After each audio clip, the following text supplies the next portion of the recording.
ఆశీర్వదించగల దేవుడవు. నీ ప్రజలను నీవు ఆశీర్వదిస్తావు. అప్పుల నుంచి విడిపిస్తావు.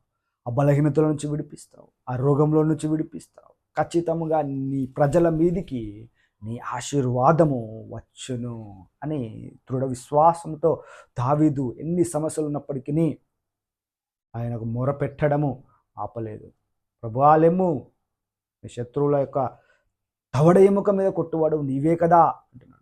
ఆ మాటలను మనం ఒకసారి జ్ఞాపకం చేసుకోవాలి. మరలా ఈ వాక్యం మరలా ఈ అధ్యాయము చదువుతూ ధ్యానిస్తూ ఆయన మాట్లాడిన ఆ పరిస్థితుల్లో ఆ యొక్క పరిస్థితి ఏ విధంగా ఉందంటే, పారిపోతూ ఆ గృహాలలో ఉంటూ, ఆ సమస్యలలో ఉంటూ, అలాంటి పరిస్థితులలో ఉంటూ, మరణ భయంతో ఉంటూ, అలాంటి సందర్భాల్లో ఈయన ఏమంటున్నాడంటే, దేవా నీవు నా తల ఎత్తువాడవు, నీవే నా అతిశయాస్పదము, నా కేడము, నా రక్షణ ఆధారము అని దేవుని మాటలను, ఆయన చేసిన కార్యములను జ్ఞాపకము చేసుకుంటూ బలపడుతూ గొప్పగా విడిపింపబడి గొప్ప రాజుగా ఆయన మార్చబడ్డాడు. కాబట్టి పరిస్థితులలో వెళ్తున్నప్పటికీ మనం దేవుని యొక్క మాటలను జ్ఞాపకం చేసుకొని బలపడి నేటి అన్నిటిని జయించి గొప్ప వీరుని వలె దేవుడు మనలందరినీ మయంపరిచి మనల్ని హెచ్చించాలని ఆయన తల ఎత్తువాడవు. కాబట్టి ఆయన తల ఎత్తువాడు,